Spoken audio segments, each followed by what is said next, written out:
Welcome to this online module on event planning. This tutorial is intended to help volunteers who have never planned a Girl Scout event for a large group, but it will also be helpful for those who wish to get new organization ideas and use Girl Scout best practices.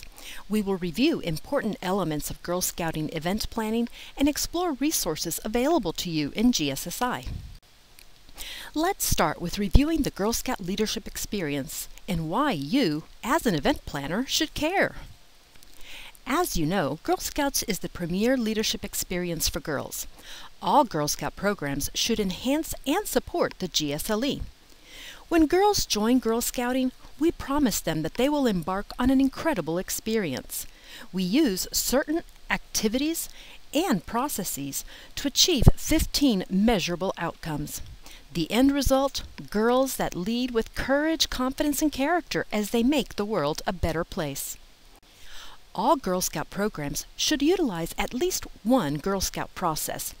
It might mean that girls play an active part in planning the program, or that during the program there is a continuous cycle of action and reflection that results in a deeper understanding of concepts, or that girls must work together towards shared goals.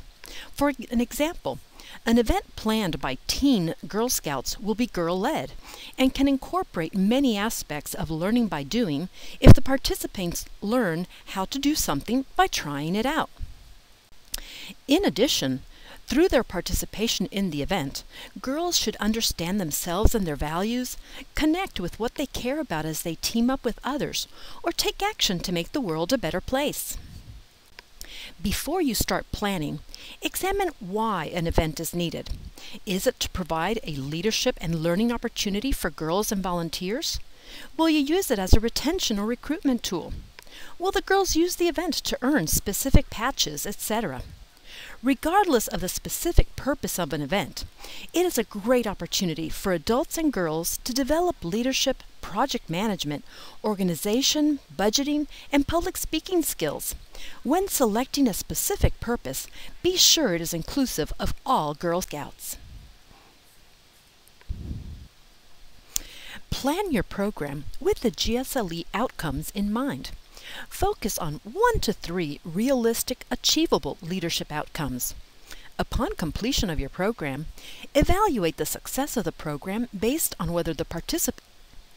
We've discussed how our programs, regardless of the identified purpose, should incorporate the GSLE. But how do we plan an event in a girl-led environment? It isn't as hard as you might think. Throughout this module, I will give you real-life examples of a girl-led event held in our council. And at the end of the module, I'll share with you lots of resources that are available anytime on our website. Let's examine the basic steps needed to plan an event, starting with your team.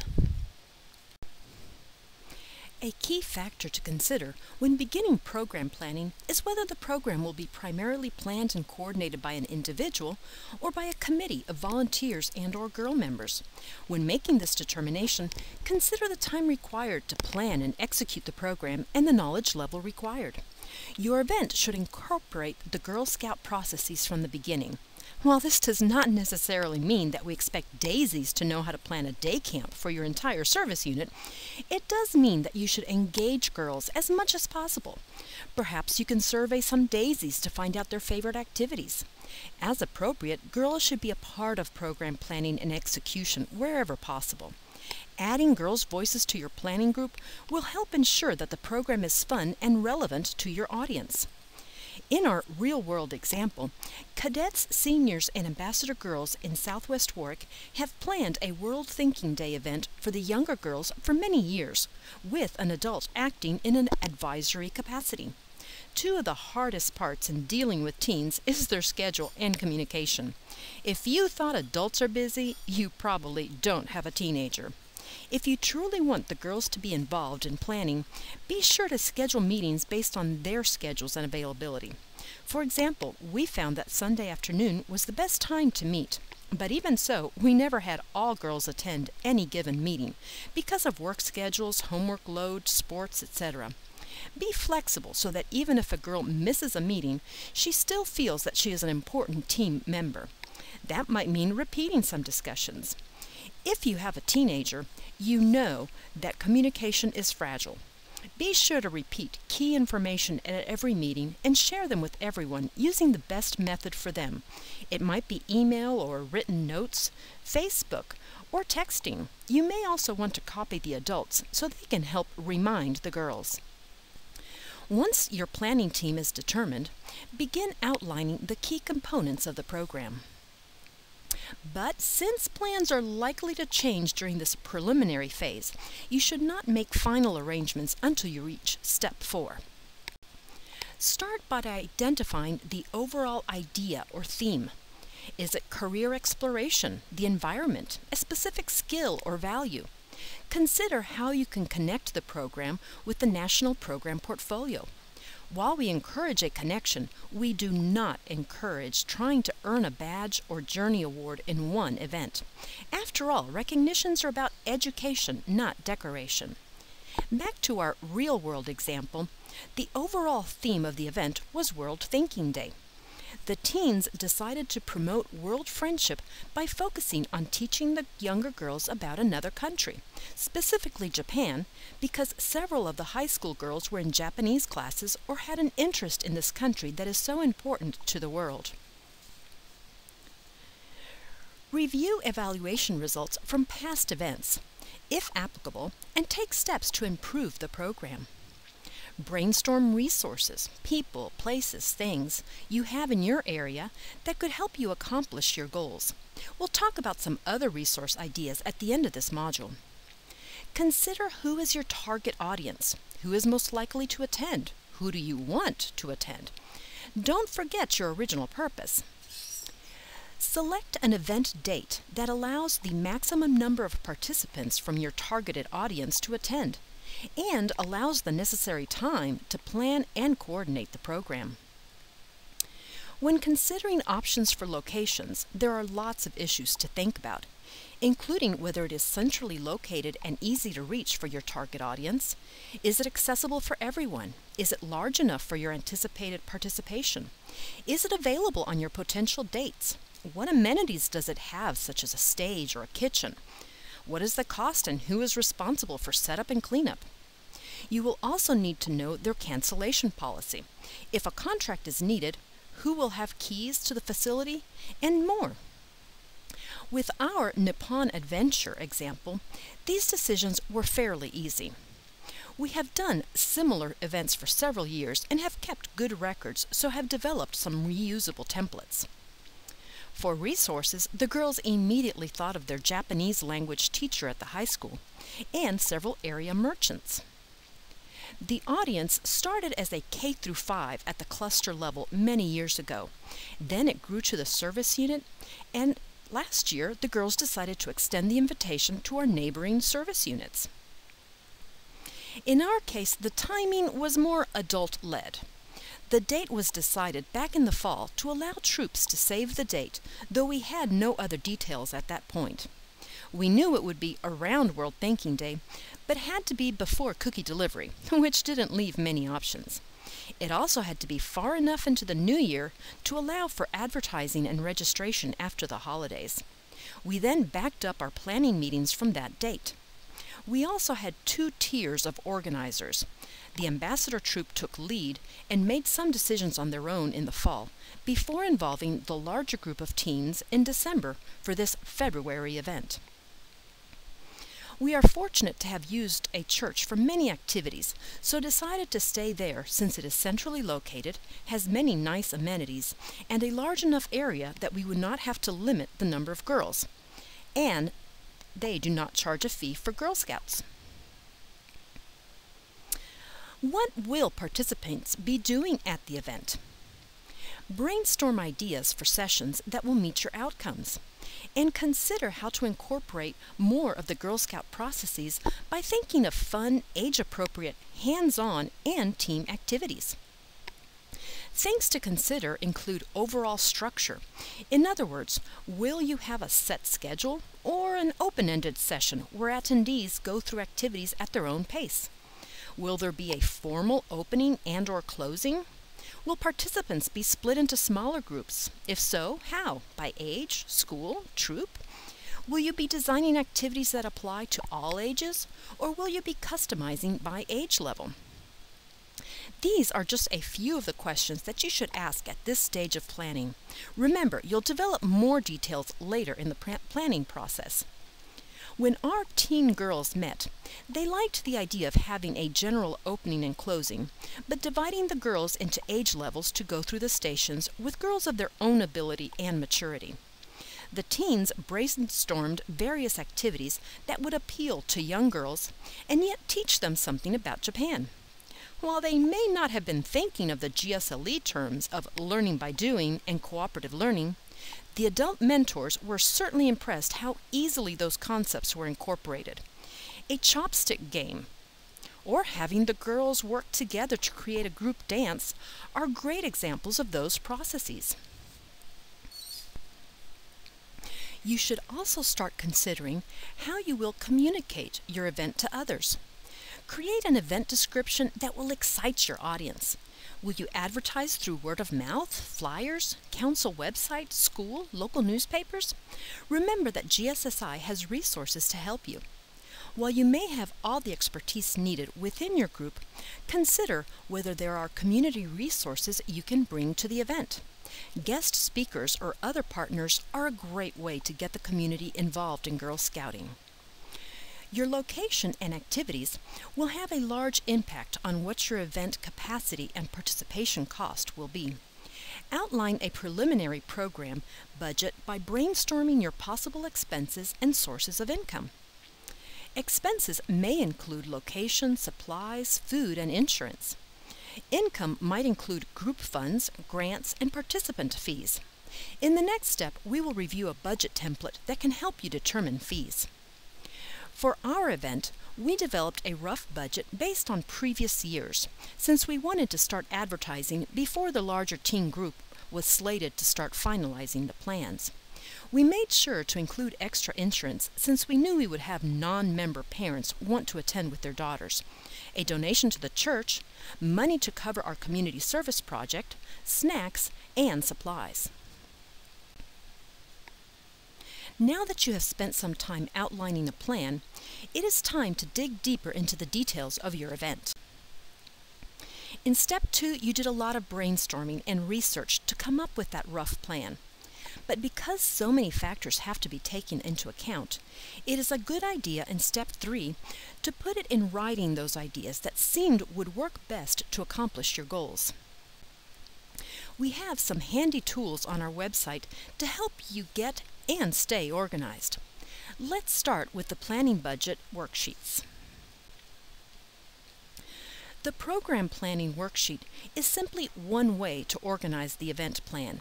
You may have a system that works better for you. This is for your own use and does not have to be turned in to council. Same with the budget template. It is important that you have a written budget, but it does not have to be in this particular form. Unless you are applying to use this event as a money-earning project, you do not have to turn in the budget worksheet to council. While the first 2 were simply tools to help you and are optional, these next 2 forms must be turned into council if applicable. Most groups will find it easy to earn what additional money they need by being cookie entrepreneurs, but a few groups may need to earn extra funds, especially teen groups planning their highest award projects or travel experiences. So planning an event is a great way for them to learn leadership as they earn funds. There are guidelines around adopting additional money-earning projects. Girl Scouts cannot resell products, but can offer services, which is why planning and hosting an event might be a great fundraiser. But to participate in other money-earning projects, girls must have participated in the cookie program. And all money-earning projects must be approved by council before the project occurs. You will need to supply a budget supporting why you need additional funds and a budget for the event itself. An application must be turned in 4 weeks before the project date. And I would recommend you contact the council when you first start planning the project if you are unsure whether it will qualify as an accepted money-earning opportunity. Additional information and ideas are found in the Volunteer Essentials Handbook. A special activity application must be used any time your event includes travel outside the Council's 11-county jurisdiction, activities with special risk such as skating or swimming, or any overnight stays including lock-ins. This form, which is available online, must be approved by Council's Program Department before permission forms go home, so be sure to allow the required 4 weeks. Your event may or may not need an application, depending on whether your plans include any of these. If you must submit one, staff will make sure that you are following safety guidelines and are using approved vendors with good safety records. Remember that for some activities, specific certifications or additional requirements exist, such as having certified lifeguards for most water activities, or having an adult with on-the-go certification if planning overnight experiences with the girls. This is also a great form for older girls to help you complete so that they can start gaining experience in planning safe activities. As part of this step, you will need to consider 2 types of insurance: activity and liability. While a portion of annual GSUSA membership dues pays for supplemental insurance for members, if your event will have non-Girl Scout participants, speakers, guests, non-registered parents, tag-alongs, etc., you will need to purchase additional activity insurance. The Council office can help you with this. For liability purposes, both the location and GSSI typically need to exchange certificates of insurance when you reserve a space and the Council signs any agreements.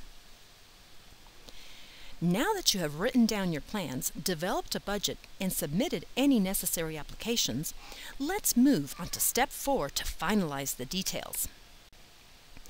Using your notes from brainstorming and planning sessions and some type of worksheet and budget template, make final decisions regarding your event. Now you can also finalize the registration process, including deadlines, how to register and pay, how you will confirm event information with your registrants, and more.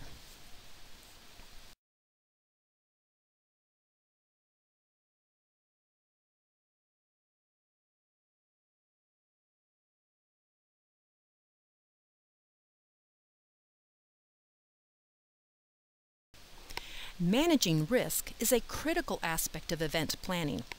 Program organizers are responsible for the safety of the girls and adults who participate in Girl Scout programs. Therefore, the highest priority in planning and coordinating programs is to ensure that the risks are considered and managed to the greatest degree possible.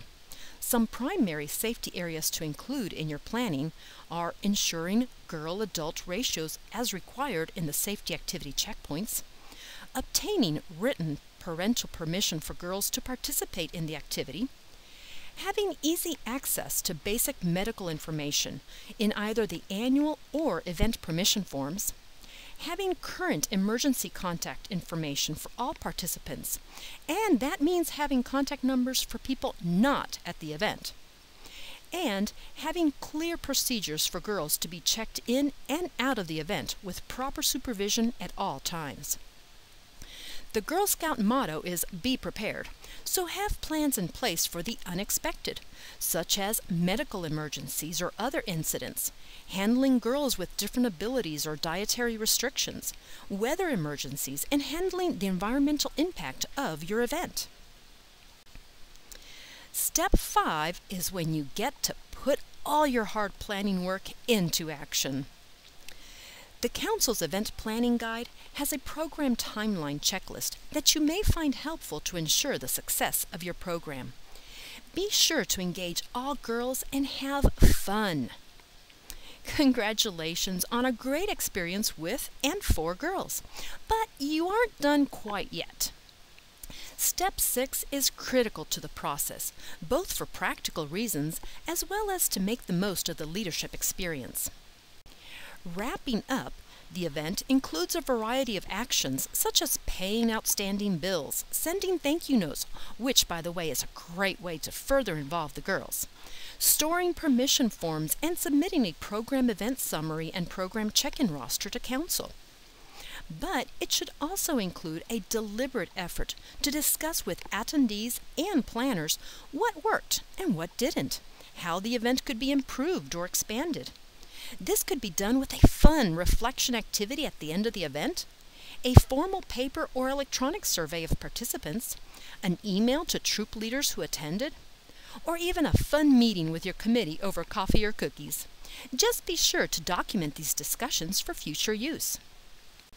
We've covered a lot of material, and you may be wondering how you're going to remember it all. Never fear. There are many written resources available to you. You definitely want to know about all the written resources on our website, available to you at any time. The two basic documents for all Girl Scout issues are the Safety Activity Checkpoints and Volunteer Essentials, both found on the website. Under the Resources tab, simply click on the left-hand menu for a PDF of the documents you want. You will also want to access the Comprehensive Planning Guide. It is also on the website under the Resources tab on the Registration Area Service Unit Resources menu. Still on the Resources tab of our website, you will find all the GSSI forms you may need for an event, including different types of permission forms and applications for special activities and money-earning projects. To make flyers and signs, you should use official Girl Scout branding. Check out the downloadable logos found in Resources under Graphic Guidelines. As explained in the Event Planning Guide, your event can be advertised on the Council website under the Meetings and Events calendar, and if it meets certain criteria, it can also be advertised on the GSSI homepage and Facebook page. If you need program ideas, check out the many resources available under the Program tab, such as Roving Experts and Programs in a Box curricula. And of course, our council staff is always here to assist you in any way we can. The program department has our resident experts on event planning, but as any staff member can help with a variety of issues you may encounter, so be sure to contact us. You have lots of resources and a huge support team, and we want to see your event succeed. Planning events is a lot of fun and can be a great experience for girls and adults. Thank you for volunteering to plan events for and with girls.